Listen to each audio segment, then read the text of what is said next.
Donc, bonjour à toutes et tous. Aujourd'hui, on va parler du trading d'impulsion, c'est-à-dire un trading relativement rapide qui traite uniquement d'une impulsion, c'est-à-dire d'un départ à partir d'un creux jusque, si possible, à un sommet quand on achète, par exemple. On verra ça en automatique, semi-automatique ou en discrétionnaire. Donc, vous pouvez trouver le PDF de cette conférence sur le site Mogelf Trading. Dans le menu Home, conférence WHS 2023. Et là, vous aurez le PDF correspondant à ce que nous allons voir ce soir. Donc, on va parler dans un premier temps de points de repère, de la STPMT, qui est un indicateur dont je me sers essentiellement d'ailleurs, montrer ce qu'est réellement une impulsion, les déclencheurs d'entrée, les stop loss, les stop suiveurs, les objectifs, etc. et les étapes d'élaboration des automatismes avec un exemple sur le DAX 40. Donc, de quoi me sers-je? Oui, on peut le dire ça. De quoi me sers-je essentiellement sur un graphe? Donc, je me sers d'indicateurs qui sont en standard sur la NanoTrader, bien sûr, qui est le retracement 90 que vous avez ici en vert, la moyenne mobile exponentielle 150. Alors, ces deux indicateurs me servent à définir une zone neutre, c'est-à-dire une zone de départ des tendances ou des impulsions. Ici, en l'occurrence, ce sera une tendance. Ensuite, pour suivre éventuellement les impulsions, donc je me sers de tout simplement la moyenne mobile 20. Alors, voilà un exemple d'évolution des cours dans un trend baissier ici, une forte impulsion baissière en l'occurrence. Donc vous voyez la zone neutre est ici, elle sert de résistance en quelque sorte. Il y a une cassure et une impulsion derrière. Alors toute cette partie-là, pour moi, c'est la tendance. Et la partie ici, qui revient vers la zone neutre, c'est-à-dire le retracement 90 et la MME 150, c'est une corrective, on appelle ça. Donc essentiellement, on va essayer de travailler une impulsion dans la tendance ou éventuellement une impulsion corrective.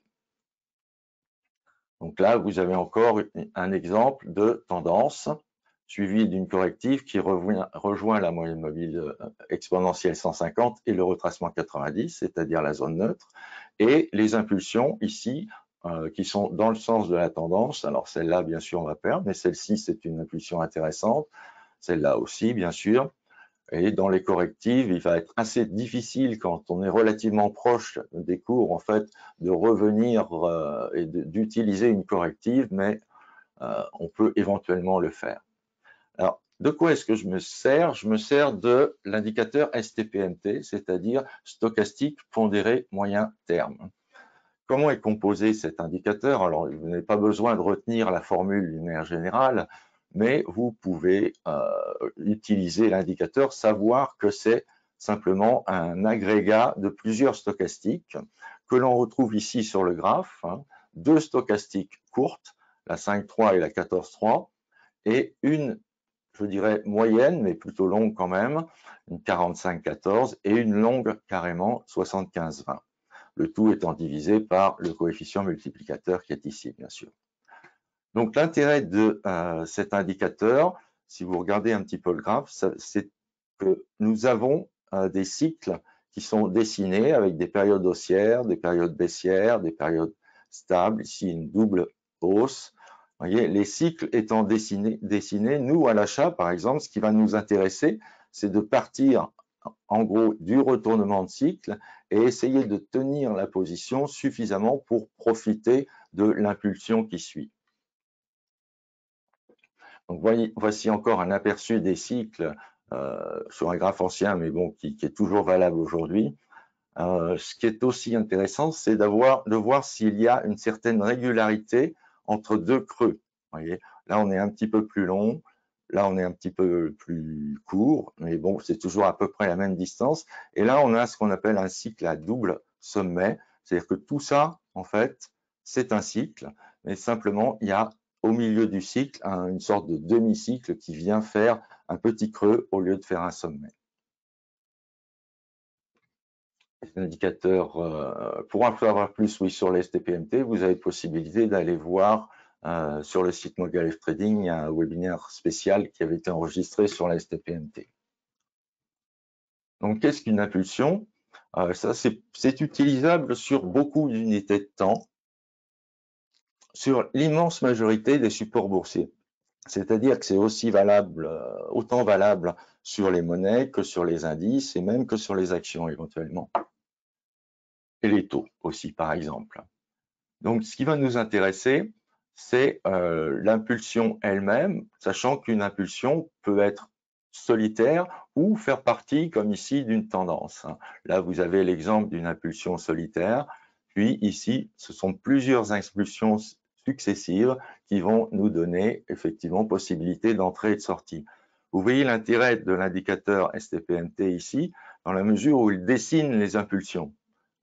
Alors, ça ne donne pas forcément quelque chose de très intéressant sur les cours, mais ça nous permet d'intervenir très rapidement sur ces unités de temps. Ici, c'est l'exemple sur le midi DAX juin 23. Donc, vous voyez qu'on reconnaît quand même, encore une fois, les bas de cycle et puis on arrive à attraper les impulsions. Donc, l'impulsion de courte durée, c'est celle qu'on peut essentiellement travailler. Ici, nous sommes sur le 10 minutes, toujours sur le mini DAX. Et vous voyez, sur le 10 minutes, donc on a des impulsions qui vont durer 40-45 minutes. C'est tout à fait normal. Donc, on sait à peu près combien de temps dure l'impulsion, puisqu'on a des cycles qui sont relativement réguliers, si on arrive à les distinguer. Là, malheureusement, par exemple, ici, ça ne dure pas, parce que c'est un cycle comme ce dont je vous ai parlé tout à l'heure, c'est-à-dire avec un double sommet, on a une structure qui est difficile à lire dans ce cas. Par contre, ici, vous voyez, on a quelque chose d'intéressant et utilisable sur 20, 25 minutes, 30 minutes, 40 minutes. Ici, un petit peu moins de temps, mais toujours à peu près 40 minutes. Donc, vous voyez, on peut profiter en fait de cette impulsion, sachant que on a le signal d'impulsion à peu près à ce niveau-là, à la fin de la première branche, et on a le signal de fin à peu près sur cette bougie, donc qui est une bougie d'hésitation. On peut aussi éventuellement sortir sur cette bougie ici. Une autre possibilité est de se trouver face à une impulsion de longue durée. Une impulsion de longue durée, ce sera souvent sous la forme d'une tendance en ligne. J'ai mis sur Univers Bourse très récemment une petite vidéo qui vous montre le traitement d'une tendance en ligne, donc comment je trade une tendance en ligne, en fait, c'est-à-dire une impulsion de longue durée. Vous le trouvez, je pense, parmi les dernières discussions créées, puisque j'ai fait ça hier, si je me souviens bien. Donc voilà, ce qui est intéressant, c'est que vous voyez, la STPMT progressivement fait des creux, des hauts de plus en plus bas, et ici, on a une STPMT qui est complètement aplatie, qui va vers le bas, mais qui est complètement aplatie. Il n'y a plus de cycle. Quand il n'y a plus de cycle comme ça, c'est qu'on est face à une tendance en ligne. Donc là, c'est une impulsion qui dure longtemps, qu'il faut savoir tenir. Il ne faut pas hésiter à la tenir, avec des points d'entrée qui peuvent être précis et des situations de sortie qui peuvent être également précis. Alors, on va parler maintenant des déclencheurs d'entrée. Alors, vous pouvez avoir en déclencheur d'entrée la STPMT elle-même, avec les retournements, éventuellement, vous voyez. Vous pouvez avoir également un tracé de cassure baissière, c'est-à-dire vous prenez un creux, vous le reliez à un autre creux. Là, le graphe est un petit peu écrasé, mais on voit le principe. Un trait est tracé entre les deux creux, on fait la prolongation, et dès que cette prolongation est cassée, alors je vous conseille en clôture, pas en cours de bougie, en clôture plutôt. Ici, on travaille sur le 15 minutes et on a une cassure baissière, donc en l'occurrence, qui correspond, si vous regardez bien, aussi à un retournement de STPMT. Et on arrive à tenir la position avec un stop suiveur dont on parlera un petit peu plus tard, donc qui nous limite à la fois la perte et qui nous maximise autant que possible le gain en cas d'impulsion. Donc vous pouvez utiliser la STPMT, les cassures ou bien le X-Line Break, ici le 3-Line Break. Le 3-Line Break, c'est un indicateur qui est également en standard sur la NanoTrader. et que donc vous voyez en fait l'illustration ici. Vous voyez, on est rouge pour le three line break, là on est vert pour le three line break et on passe au rouge. On passe au rouge, donc on a un point de short, voilà. Alors voilà le retournement de STPMT, comment il faut le prendre en quelque sorte. Vous voyez, on a le signal de retournement sur cette bougie, hein, et puis on arrive à prendre une impulsion si on reste très peu de temps. C'est-à-dire qu'on peut déterminer le temps sur lequel on reste sur une impulsion. Alors ça, c'est une façon de procéder qui est assez intéressante si on veut vraiment trader juste la petite, entre guillemets, impulsion. Ici, par exemple, le point d'entrée, il n'est pas là, il est là. Hein. Le point d'entrée est ici et on arrive à sortir seulement ici. Enfin, en fait, exactement là. Voilà. Donc, ça fait un petit trade. Ça a l'air d'être un grand trade parce que la bougie d'initiation est grande, mais c'est un petit trade sur une impulsion. Là, vous avez pareil, une impulsion baissière qui commence ici et vous prenez juste un petit peu. Alors, c'est un petit peu dommage dans la mesure où elle continue, mais se limiter dans le temps, c'est une façon aussi de sécuriser son capital, de sécuriser le trade. On peut donc utiliser, je vous en ai parlé, les cassures, aussi bien les cassures baissières, qu'on a déjà vues, que les cassures haussières qui sont en standard sur la NanoTrader également.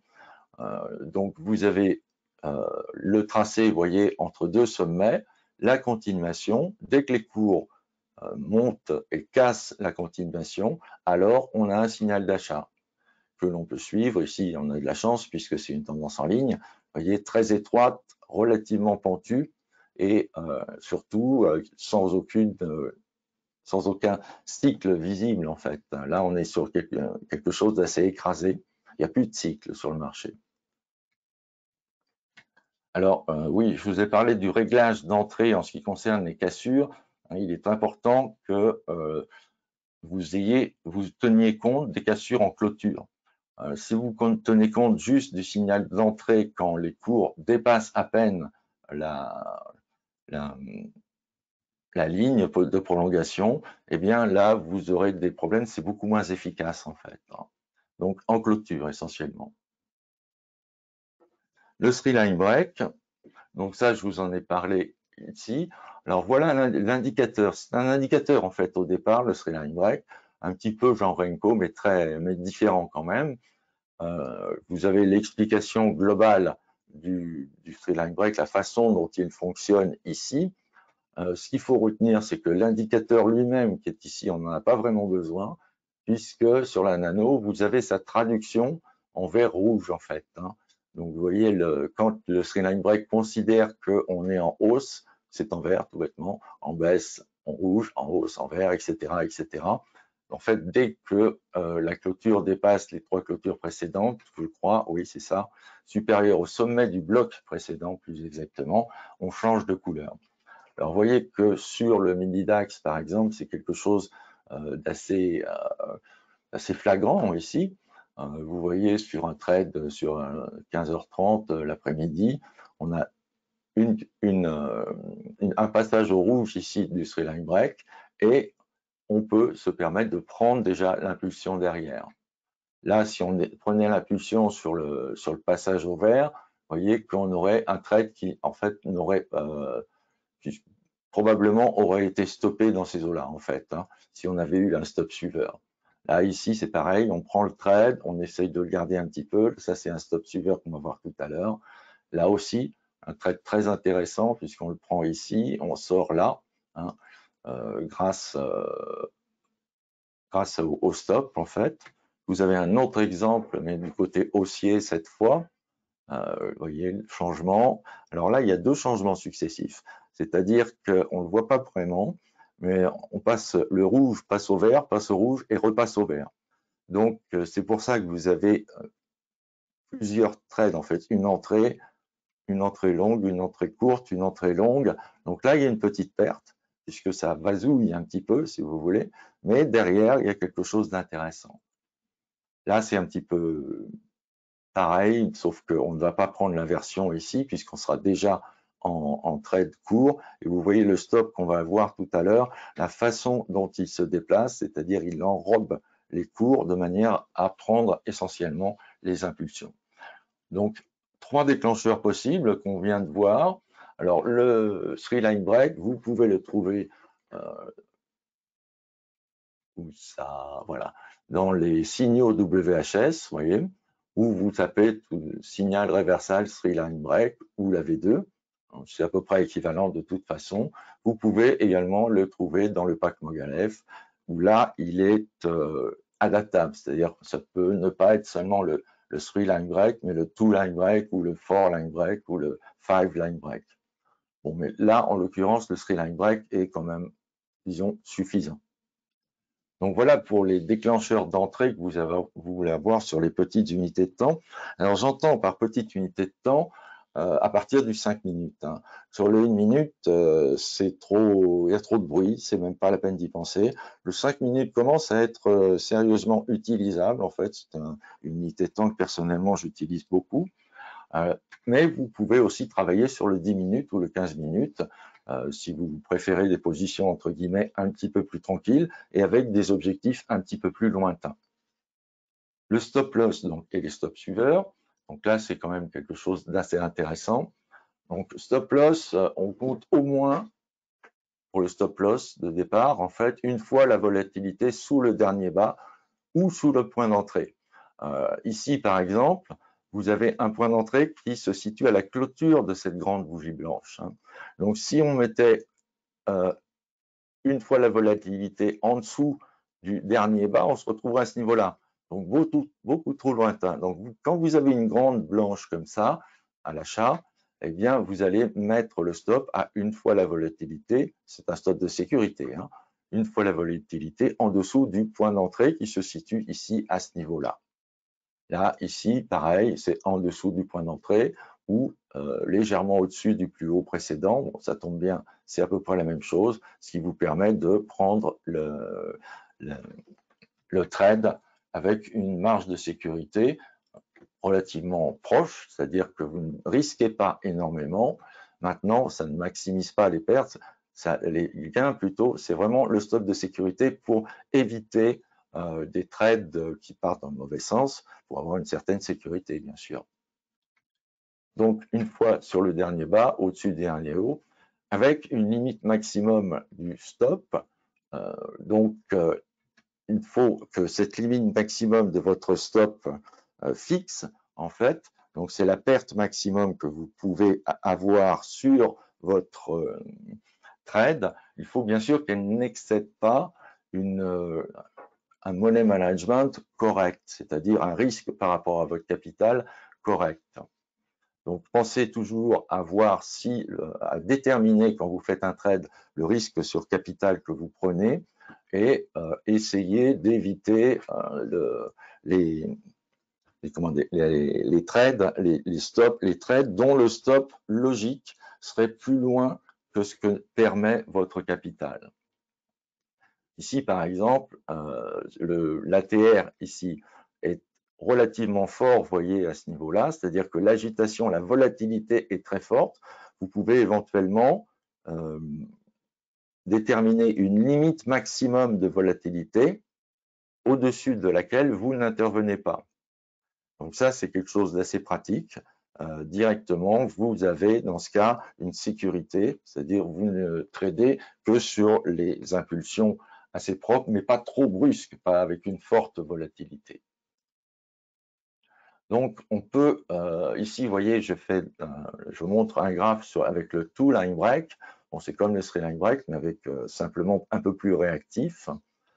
Donc, on a des stops relativement simples possibles, qui sont ou bien là, j'aurais pensé, par exemple, sur le retournement à un ATR. Là, je pense que vous auriez été stoppé sur cette bougie. Donc, ici, par contre, le stop simple possible, ça peut être le niveau, par exemple, du two-line break de 3 bougies avant.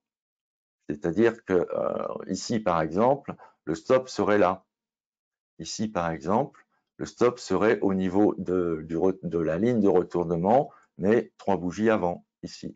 Ce qui vous permet globalement, vous voyez, 3 bougies avant, donc on est ici, hop, et puis on arrive à un sommet là, et vous seriez éventuellement sorti à ce niveau-là. Par contre, si vous attendez le retournement, et ça c'est quelque chose de tout à fait possible, et même tout à fait envisageable, surtout même sur les petites unités de temps, sur le 30 minutes, c'est un petit peu plus délicat, je dirais, mais vous avez possibilité donc de sortir uniquement au changement d'orientation du two-line break. Alors, l'avantage du two-line break, c'est qu'il est un petit peu plus réactif que le three-line break, donc il vous permet de rester sur des impulsions longues et puis de sortir très rapidement de ces impulsions. Vous voyez, il suffit que on arrive vraiment sur un sommet et hop, comme on passe au rouge à ce niveau-là, là vous sortez ici. Donc c'est assez intéressant le changement d'orientation du two-line break ou même du three-line break. Au niveau des stops suiveurs maintenant, on a parlé du stop fixe qui va vous protéger, qui va protéger votre capital, et parallèlement, vous pouvez utiliser un stop suiveur qui est le super stop, qui est disponible sur Mogul Trading et qui est disponible théoriquement, je pense, sur la plateforme NanoTrader, d'après ce que m'a dit Pascal Hirtz. Je n'ai pas vérifié, mais il m'a dit qu'il était disponible aussi dans le store. Donc, c'est un truc à 10 € ou quelque chose comme ça. Donc, c'est un stop très intéressant pour les impulsions de par sa conception, en fait. Il détecte la direction, la tendance, la direction de la tendance. Donc, ça se fait avec la régression linéaire, en fait. Et il reste à une distance raisonnable pour profiter de l'impulsion, c'est-à-dire un certain nombre d'ATR, de volatilité. Donc, vous voyez, il se situe, dans la mesure ici, on n'avance pas beaucoup, il se situe assez loin, mais comme les cours avancent et augmentent, là, il augmente sa cadence et il monte de plus en plus. Ici, bon, pareil, on monte relativement fort, donc il monte aussi.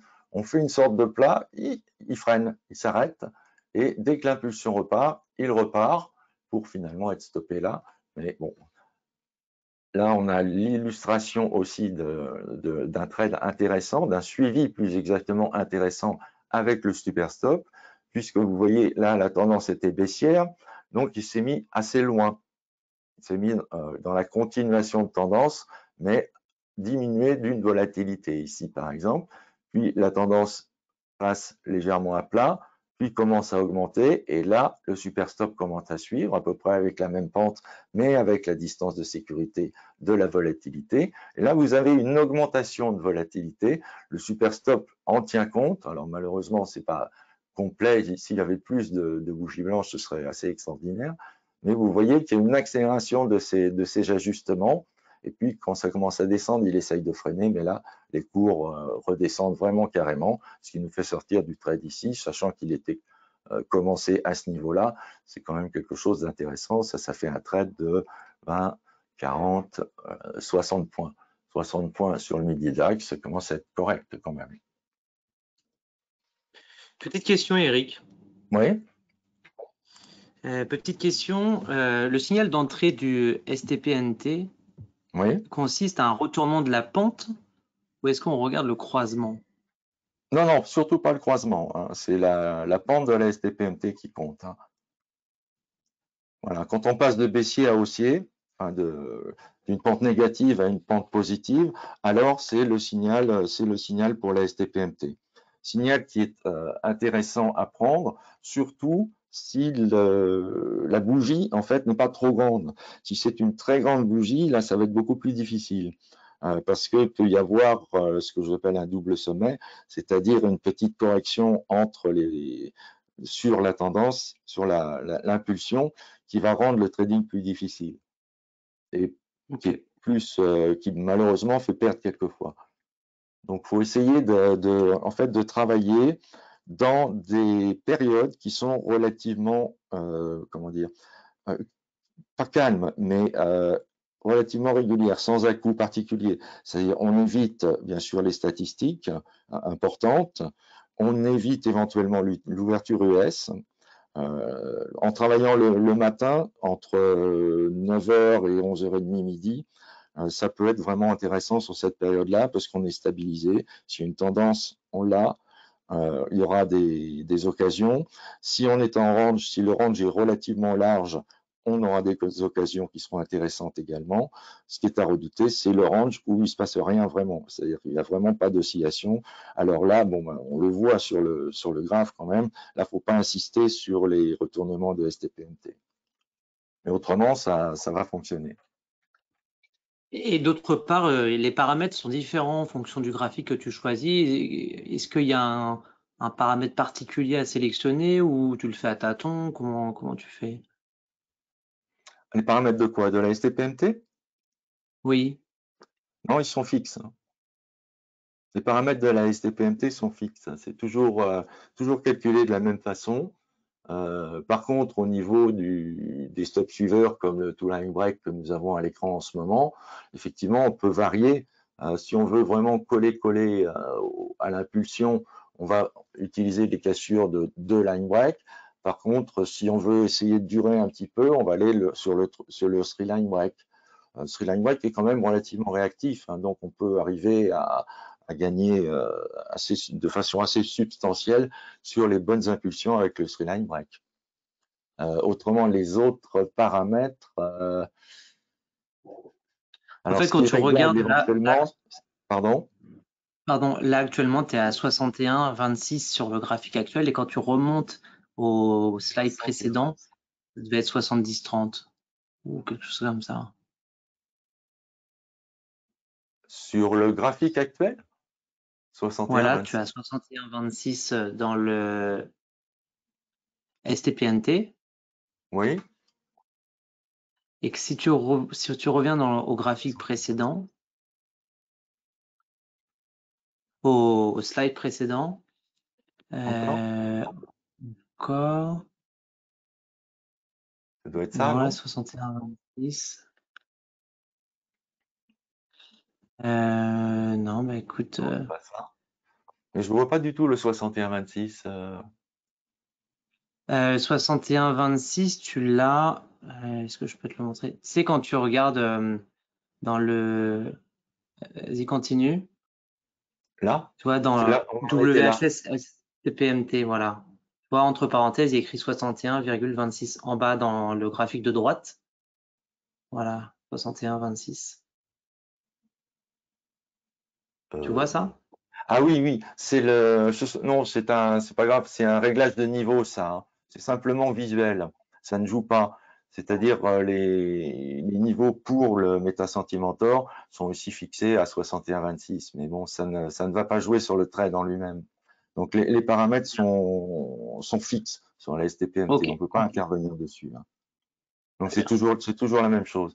Ce qu'on peut faire sur la NandoTrader, par contre, c'est déterminer des zones on va essayer d'intervenir entre telle zone et telle zone, vous voyez.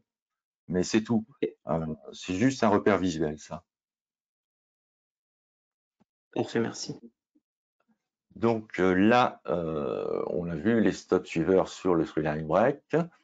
Alors, vous pouvez utiliser aussi un autre stop qui est en standard sur la NandoTrader, qui est le plus haut et plus bas de X périodes. Ici, par exemple, là, j'ai pris pour les shorts, le plus haut de 3 périodes. Vous voyez, le plus haut est ici, 1, 2, 3, hop, le plus haut passe ici. C'est cette bougie-là qui détermine le plus haut. Ensuite, on va un petit peu plus loin, clac. Donc là, c'est 3 bougies, 1, 2, 3. C'est donc le haut de cette bougie qui détermine le niveau du stop. C'est un stop qui peut être un stop suiveur assez intéressant parce qu'il est un petit peu décalé, c'est-à-dire il regarde ce qui s'est passé avant et il fait en fonction du plus bas des 3, 4 ou 2 dernières bougies si vous voulez aller vite. Mais 3, c'est un bon réglage en général pour les impulsions. Et on arrive même sur des impulsions qui sont quasi imprenables, vous voyez, à perdre très peu ici. On rentre en clôture, on est ici. Là, on arrive à gagner de l'argent. Bon, ça, il n'y a pas de problème. Là, c'est un retournement. Ici, on perd puisqu'on a un achat à ce niveau-là. Et le plus bas des 3 dernières bougies, c'était là. Donc là, il vous stoppe assez rapidement. Il stoppe rapidement la perte. C'est mesurable. Et quand il y a une impulsion vraiment d'envergure, voyez, il arrive à suivre l'impulsion et à ne sortir vraiment que sur la fin, au moment où les cours se mettent à stagner. Donc c'est un petit peu, je dirais, moins précis, moins efficace que les stops qu'on a vus antérieurement, mais ça peut être un stop, si vous n'avez pas le super stop par exemple, ça peut être un stop de remplacement assez intéressant. Alors ce qu'on peut aussi avoir en stop, c'est le parabolic SAR, mais donc ça c'est quelque chose qui est utilisé en stop assez régulièrement. Malheureusement, il y a des inconvénients majeurs en fait avec le SAR, c'est qu'il n'est pas forcément dans le bon sens au moment où vous rentrez en position.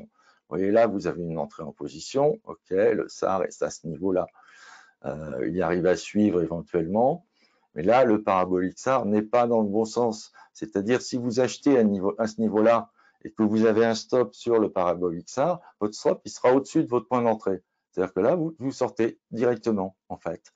Tout signal qui est haussier, qui intervient dans cette période, n'ira pas. Donc, c'est un stop qui peut éventuellement s'utiliser visuellement, je dirais, mais surtout pas de façon automatique, parce que là, vous aurez un petit peu n'importe quoi. Vous aurez des entrées et sorties immédiates qui vont succéder, ça vous fera des frais en plus, ça vous fera des pertes. Donc, si vous êtes habitué à utiliser le parabolique SAR, éventuellement en stop, vous regardez, mais utilisez-le surtout manuellement en trading discrétionnaire et non pas en automatique ou semi-automatique. Alors maintenant, on a parlé des déclencheurs. Alors on a vu des stop loss, le stop loss plus exactement, et les stop suiveurs éventuels qui sont utiles pour les impulsions. Maintenant, on peut éventuellement parler des objectifs, parce qu'il peut y avoir des objectifs. Alors l'objectif peut être déterminé bien sûr par un stop suiveur seul, donc qui va nous sortir sur un objectif qui est un objectif relativement perdant, c'est-à-dire que bon, c'est un stop, on perd ce qu'on avait gagné ici, on en perd une partie. Voyez, c'est pour ça que j'appelle ça un stop perdant. C'est bien sûr pas un stop perdant, mais ça nous fait perdre une partie des gains éventuels. Voilà un autre exemple où là, ça se passe quand même relativement bien. Vous voyez la plade ici, quand les cours vont régulièrement vers le bas, le stop arrive à suivre avec des petits, et puis là, ça stagne un petit peu. Oups, il dit non, non, je ne descends pas plus bas. Et il ne commence à descendre plus bas qu'à partir du moment où l'impulsion baissière est vraiment redéterminée. Et là, il va se faire stopper. C'est un stop vraiment intéressant, le super stop, parce qu'il est capable de regarder l'orientation des cours et de s'y adapter. En stop suiveur seul, vous pouvez aussi avoir le changement, bien sûr, de la... Pardon. Précédent. Hop, voilà. Du 3 line break ou du 2 line break. Ici, c'est du 2 line break. Voilà, mini DAX, même chose, hein, pour vous montrer un petit peu les effets du super stop. Vous pouvez également déterminer, ça peut être assez utile, un time stop. C'est-à-dire que, par exemple, votre position n'évolue pas énormément, le stop ne vous sort pas, ça ne bouge pas énormément. Bon, il faut dans ce cas prévoir de sortir au bout d'un certain temps, en fait. On laisse le trade se dérouler, mais s'il n'y a rien, pratiquement aucun départ, ou si ça vasouille pendant un certain temps, alors on définit un time stop qui va dire par exemple, écoutez, si ça ne bouge pas au bout d'une heure et demie, eh bien je sors, c'est que le signal n'était pas vraiment utilisable, il n'a rien déclenché en fait. Donc là, exemple du period high low, ça on l'a vu également, le period high low stop. Alors tout ça c'est sur la même partie de graphe, hein, pour que vous puissiez voir un petit peu comment tous les stops se comportent. Donc je l'ai fait sur la même partie de graphe. Donc vous voyez lesquels sont efficaces, plus ou moins efficaces. Vous voyez ici par exemple, donc sur la même partie de graphe avec le même trade, on voit où on sort avec le stop. Donc c'est assez intéressant à comparer. Quand vous regarderez le PDF, vous pourrez bien sûr le voir sur plusieurs écrans et ce sera quand même plus agréable. Alors maintenant, en ce qui concerne d'autres types d'objectifs, on a des objectifs qui sont pratiquement qui sont donnés par le marché en fait, dont l'automatisation ici, en l'occurrence, est quand même difficile. C'est très efficace, par contre, en trading discrétionnaire. C'est-à-dire, ici, par exemple, vous rentrez, donc vous avez la bougie d'entrée, ça va au départ, vous voyez, ça revient un petit peu, et tout d'un coup, vous avez une bougie qui suit des bougies blanches, ici, une bougie blanche dont la taille globale est supérieure pratiquement à tout ce qu'on a vu antérieurement dans la tendance. Très souvent, quand vous avez ce type de bougie d'accélération dans le sens du trade, dans le sens de l'impulsion, eh bien, c'est un signal de sortie.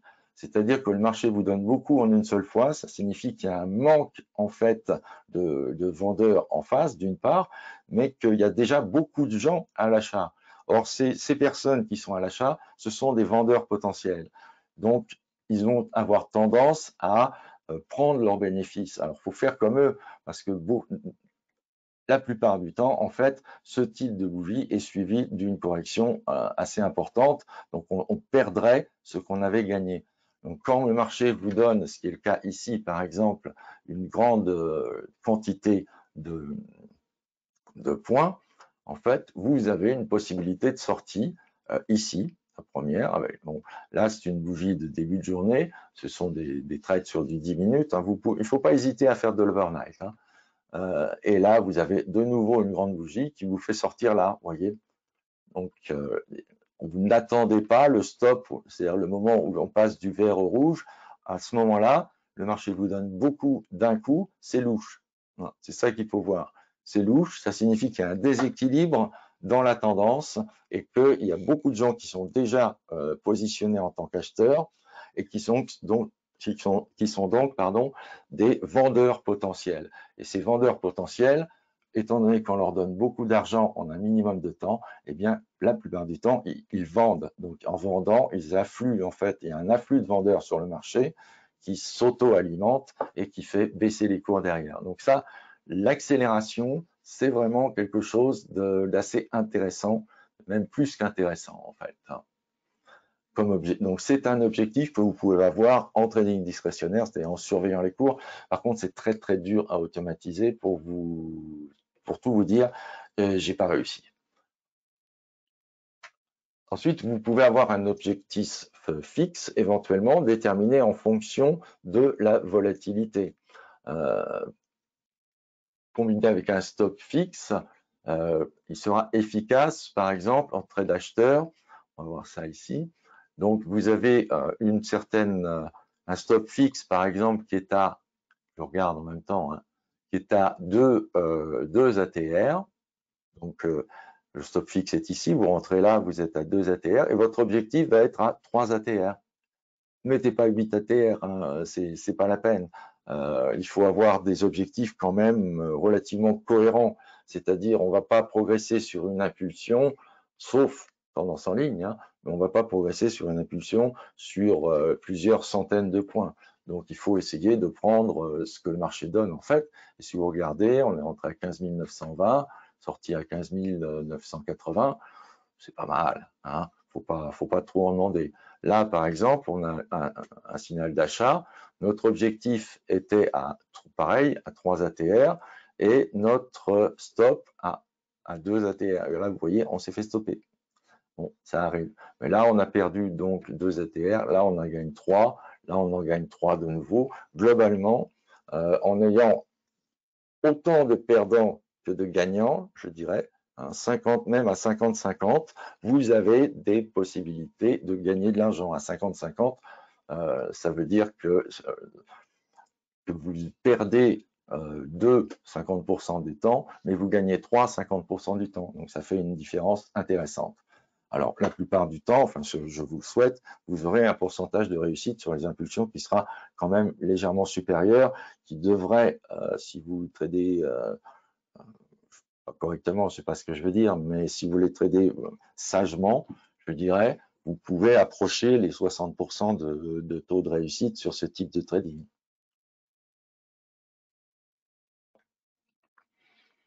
Vous avez également d'autres stops. Alors, ça va, théoriquement, c'est dans le même pack à quelques euros que le super stop. Donc, c'est un stop c'est un objectif, en fait, qui va s'adapter à l'évolution des cours. On va prendre ici, par exemple, on va prendre un trade qui se passe mal. Vous voyez, on est vendeur à ce niveau-là. Et bon, notre objectif fixe est plus loin, mettons, voilà l'intelligent scalping target. Donc au départ, il fixe l'objectif ici. Il voit que ça se passe mal, qu'on est en range, donc il se rapproche un peu pour essayer de grappiller quand même quelques points. Il voit que ça se passe très mal, il se rapproche encore. Il se rapproche de manière à toujours profiter d'un petit mouvement dans le sens que vous avez pris. Et c'est ça l'intérêt, en fait, c'est que lui, il va sortir non pas sur un mouvement, on va prendre, oui, non pas sur un mouvement dans le sens contraire à votre trade, c'est-à-dire si vous êtes acheteur et que vous avez un stop suiveur, vous allez être touché quand les cours vont descendre. Alors que là, avec l'intelligent scalping target, vous serez touché quand les cours montent. Donc, statistiquement, ça n'a l'air de rien, mais ça fait une grosse différence quand même. Ici, on voit par exemple le stop qui était l'entrée qui est ici. Bon, l'objectif est ici. Vous voyez, bon, il voit que ça se passe pas très bien au départ. Il descend et puis il voit que ça se passe mieux. Et là, il bouge plus. Là, il bouge plus. Donc, il essaye d'attraper le haut de l'impulsion à chaque fois. Donc, c'est le même système ici. Là, il a un petit peu peur, si je puis dire. C'est-à-dire qu'au départ, il est relativement loin et il voit qu'il y a une correction quand même assez forte. Vous voyez, qui revient. Donc, en fait, ça signifie que vous n'avez pas réussi à ne prendre que l'impulsion ici. Donc là, il va se rapprocher progressivement, relativement vite, pour essayer de prendre la petite correction qui vient derrière. C'est un stop qui est utilisable sur beaucoup de types de trading, en fait, et qui est vraiment un stop qui peut faire basculer un système de trading de système perdant à un système gagnant. Et c'est vraiment un truc qu'il faut tester, je pense. Et moi, je sais que sur beaucoup de systèmes, ça m'a aidé à rester du côté gagnant, même quand ça se passe mal. Donc, il faut maintenant, on a parlé de l'ensemble des objectifs et des déclencheurs et des stops. Bien sûr, vous pouvez utiliser des déclencheurs ou des objectifs qui vous sont propres. Ce n'est pas une liste exhaustive. Donc, par contre, ce qui va nous intéresser maintenant, c'est de voir comment on élabore des automatismes. Donc, pour monter un système automatique, en fait, il faut définir un environnement d'entrée, éventuellement des heures limites d'intervention, c'est-à-dire par exemple, je n'interviens que de 16h, enfin 16h à 18h, ou alors que de 9h à midi. Donc, c'est parce que les signaux ne sont pas aussi efficaces dans toutes les périodes de temps. Donc, c'est quelque chose qu'il faudra examiner, qu'il faudra régler. Une heure limite de sortie, éventuellement, si vous ne voulez pas faire d'overnight. Bien sûr, il faudra un signal ou des signaux d'entrée. Il peut y avoir plusieurs signaux combinés. Un stop loss pour garantir votre capital, donc un stop loss fixe en fait. Éventuellement des stop suiveurs, bien sûr, et des objectifs de sortie qui peuvent être fixes, c'est-à-dire à 3 ATR, par exemple, ou dynamiques, c'est-à-dire qui peuvent être comme le stop intelligent, aller à la rencontre, comme le scalping target, aller à la rencontre des cours, ou bien essayer de suivre les cours, comme le font les stop suiveurs. Et éventuellement un objectif temps. Donc, vous voyez, ça fait quand même beaucoup de choses. On n'est pas forcé de tout prendre. On n'est pas forcé de tout utiliser, mais il faut y penser. Il faut penser à voir si quelque chose dans cette liste ne serait pas intéressant pour améliorer en fait le système de trading. Ici, donc, on va partir d'un exemple sur le DAX. L'environnement d'entrée, en fait, ce sera les horaires, des heures limites d'intervention. C'est-à-dire que là, vous voyez, on n'utilise que de 8h à 11h. On va prendre les trades de 8h à 11h et on va les prendre de 13h à 15h20. Après, non, on prend plus les signaux d'entrée. On ne va pas trader le mercredi parce que tous les jours sont favorables, mais pas le mercredi, en l'occurrence, pour ce système de trading. On va utiliser la STPMT en long. On va utiliser en stop un stop fixe pour protéger notre capital à 5 ATR. On va utiliser un profit fixe à 4,50 ATR. C'est toujours mieux d'utiliser des multiples d'ATR pour les stops fixes et pour les objectifs, parce que si on le détermine en points, vous n'aurez évidemment pas la même chose si le DAX vaut 10 000 que si le DAX vaut 15 000. Le nombre de points n'est pas vraiment significatif, alors que l'ATR reste toujours à peu près significatif. Ici, on va prendre un super stop long suiveur, donc, et un objectif temps, c'est-à-dire qu'on va limiter notre trade à 11 périodes, ou 10 périodes, ça doit marcher à peu près pareil. Donc, vous voyez ici, c'est un stop, c'est un système qui fonctionne sur le 10 minutes, sur le mini DAX en l'occurrence, donc qui était en juin. Voilà, donc le slide, pardon, date un petit peu, mais vous avez ici la période, le gain, ici, ça c'est bien sûr les cours du mini DAX.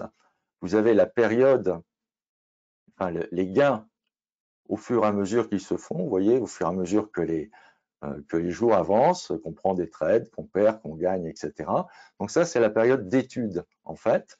Et derrière, ça a été la période de vérification.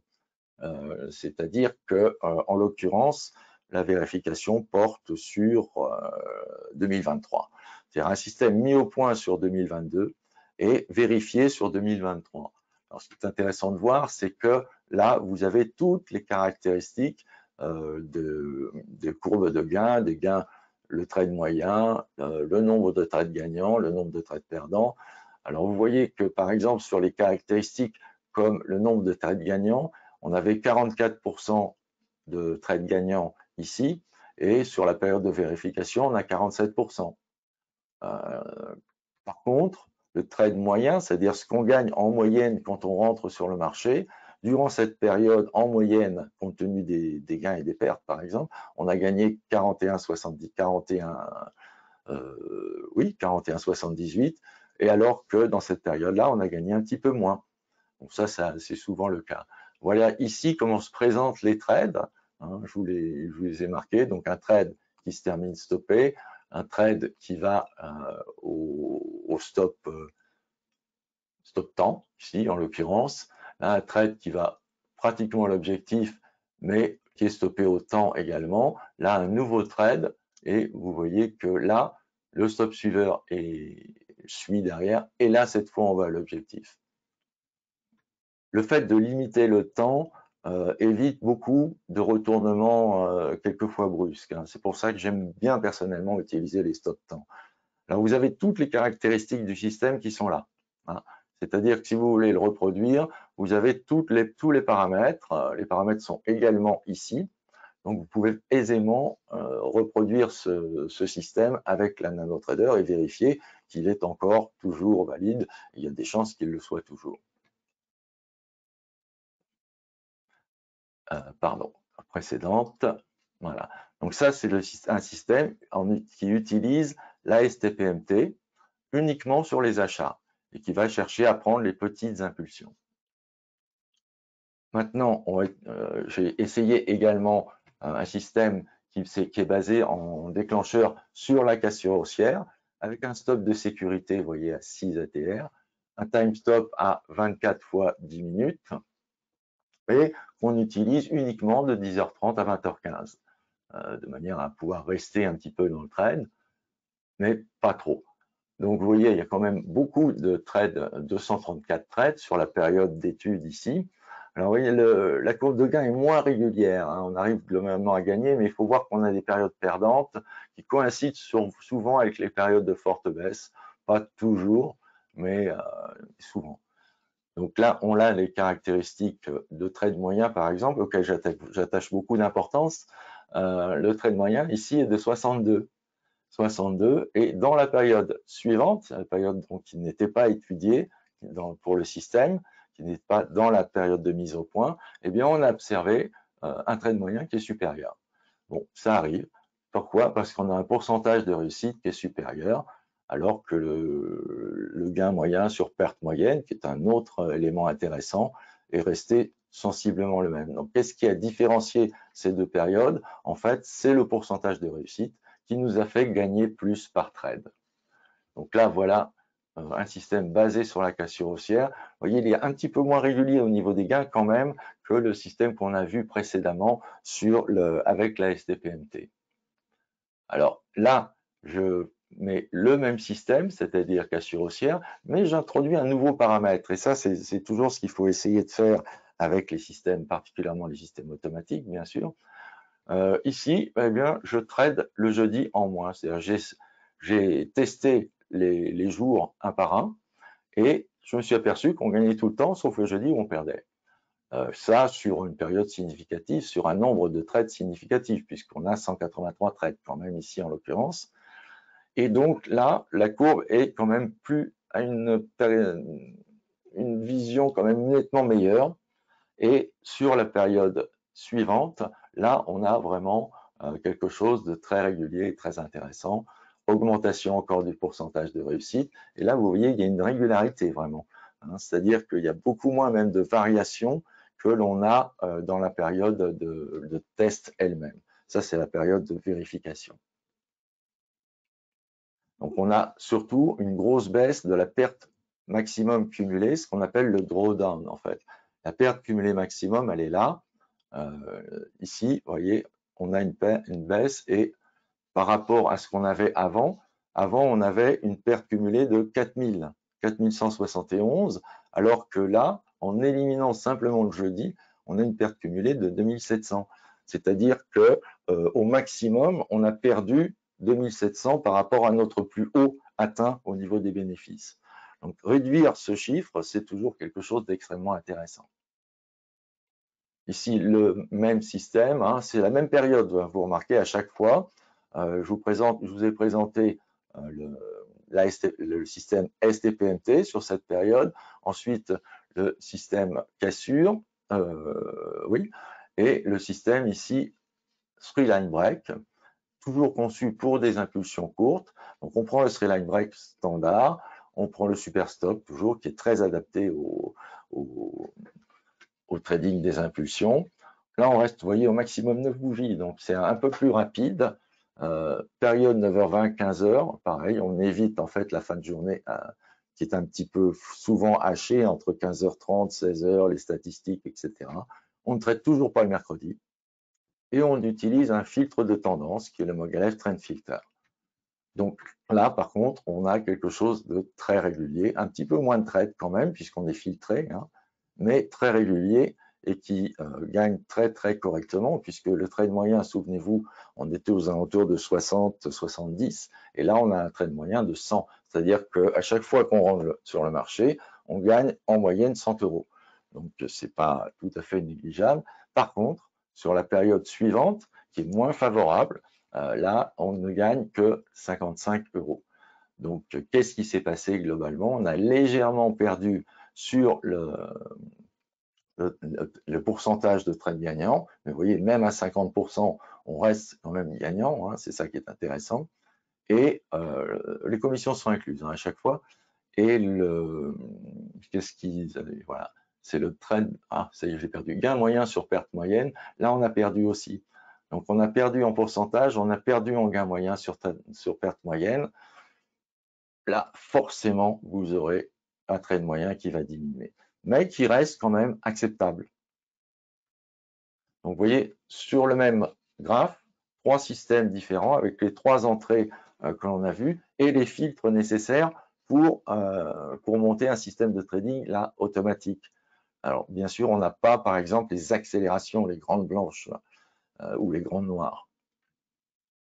Voilà, alors je vous ai mis ces systèmes de manière à ce que vous puissiez vous en inspirer, c'est-à-dire faire varier les paramètres, mettre ça éventuellement sur vos supports préférés, hein, c'est pas forcément le DAX, ça peut être le DO, le CAC. Le CAC, ça va être plus dur. Hein. Le Dow Jones et le DAX sont mes personnellement mes indices préférés parce que le spread est relativement petit, c'est liquide, ça bouge, c'est relativement ordonné quand même, donc ça permet de trouver des impulsions assez facilement. Voilà, c'est pourquoi ces deux supports sont mes supports préférés, mais vous pouvez utiliser sur les monnaies, je vous ai dit, sur les métaux, ça marche aussi, sur le café, ça marche bien aussi. Et j'espère que je vous ai convaincu donc de l'intérêt de ce type de trading. Je vous remercie. Et si vous avez des questions, n'hésitez pas.